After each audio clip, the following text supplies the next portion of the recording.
লাগিছে। দেখ আলিতে পাল্টে ঝামেলা করিসনি। এতখানি না ভুলে লাগিছে না, তুই যেমন আমার জামাতে দাগ লাগিছে আমিও তোর জামাতে লাগাবো। এই ভাইয়া একেবারে সত্যি সত্যি দাগ লেগে যাবে। এটা তুই কি করলি? লাগবে। এটা কে মারলো? স্যার সালমা। না না স্যার, সালমা মারেনি, আমার সাথে ভুলে লেগেছে। ঠিক করে বল কে মেরেছিস? বলছি তো স্যার, আমি মেরেছি। তুই মেরেছি না? এখানে আয়।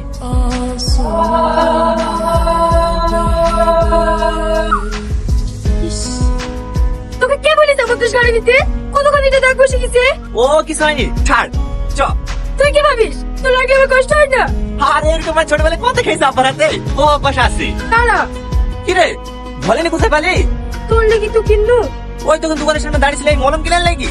হ্যাঁ তুইও না পারিস সত্যি। তুই একটা লেগেছে তাই আমার মলম লাগাতে হবে। দেখি স্যার, চুপ করে দাঁড়া তো, নাইলে এবার আমি মারবো। এভাবে রাস্তায় দাঁড়িয়ে মলম লাগাচ্ছি, লোক দেখলে কি ভাববে বলদিনি? কিভাবে আবার? তুই আমার বউ। ছাড়ছুড়া। উফ, সরি সরি সরি। চ। লে ধর, জানিস তোর মার্কেটে দেখি সাথীরা কি বলছিল? কি বলছিল? ভাগ্য করে আমি নাকি তোর মতো একটা বন্ধু হয়েছি। হ্যাঁ, আমি একটা ভাগ্য করে ঝামেলা পেয়ে। কি? আমি ঝামেলা? লাগবে। বলো ঠিক আছে, দাঁড়া দাঁড়া। মা, ও মা, এই বিস্কুটের প্যাকেটটা আমায় দাও না, আজ 3 দিন ধরে কিচ্ছু খাইনি। সালমা প্যাকেট দিয়ে দে। প্যাকেটে তো দুটো আছে, আপনি একটু এখানে বসেন, আমি এক্ষুনি কিনে এসে দিচ্ছি। এই দিকে আয়। আরে আস্তে আস্তে খান, এখন আপনার জন্য আরেক প্লেট বিরিয়ানি আছে। খেলেন মা, পানি খেলেন। হেলেন বিস্কুটের প্যাকেটটা রাখেন, পরে খেলি।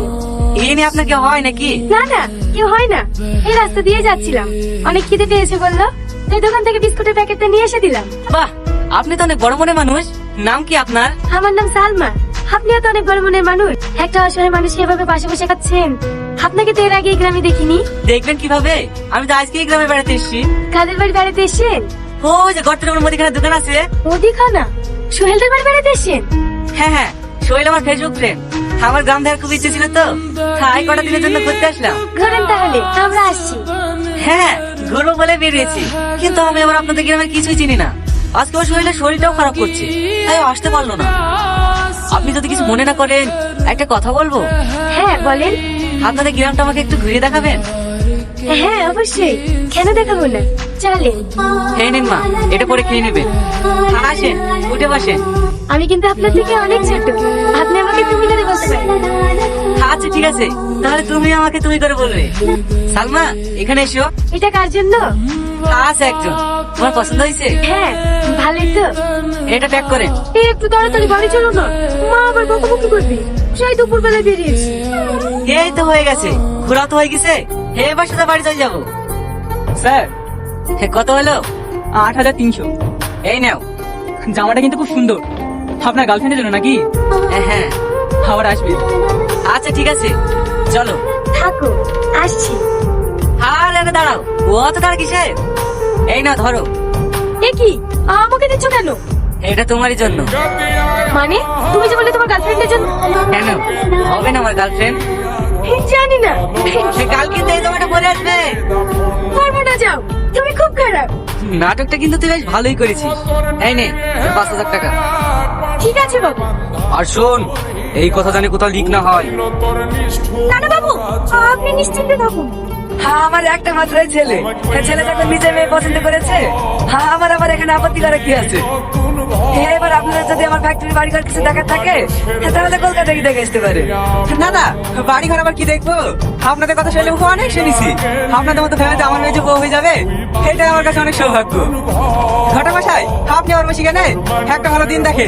হ্যাঁ, যতটা সম্ভব হয় সেরকম একটা দিন দেখেন। আমাকে আবার সামনে শনিবারে কোম্পানি মিটিং এ ব্যাংকে যেতে হবে তো, তার আগে যদি বিয়েটা সেরে ফেলা যায়। হ্যাঁ হ্যাঁ অবশ্যই। ঘটক সাহেব, বুধবার দিনটা দেখো দিন কেমন হবে? হ্যাঁ ভালো হবে। তাহলে ওই দিনটা ফাইনাল করো। এ রাজা, যা আজ কি ফির কাটটা সবাই ফেলকা। খেয়ে নেবি আয়, মিষ্টি খাচ্ছে না খেয়ে নে। আর না না, একদম না, আমার সুগার আছে। আরে রাখেন তো আপনার সুগার, আজ কি দিন আমার সুগার। প্লেন হা করেন।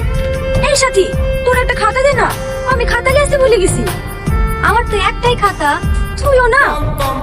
এই টনি কোথায় গেছে রে? ওর পেট খারাপ করছে তো বাইরে গেছে।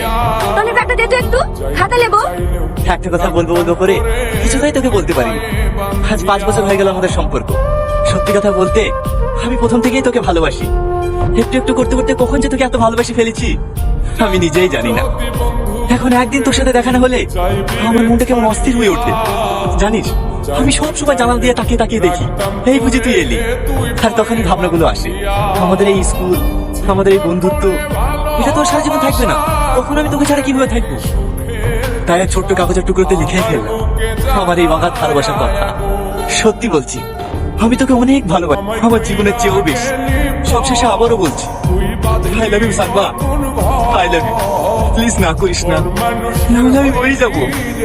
এটি তোর বেস্ট ফ্রেন্ড টনি। এই কোথায় আছে রে ও? কেনে চিঠির উত্তর দিবি নাকি? হ্যাঁ দেবো, কোথায় আছে তাই বল। কোথায় থাকবে আবার? এই টাইমে তো বাচ্চাদের বসে আড্ডা দেয়। এই চক্র অনেক হয়েছে। এই ওঠ, তুই সাহস কি করে আমাকে চিঠি দিও? কিসের চিঠি? বলে বাবারে, জানে ভাজা মাছটা উল্টে খেতে জানে না। এই এটা কি? এটা তো আমারই। তুই কোথায় পালি?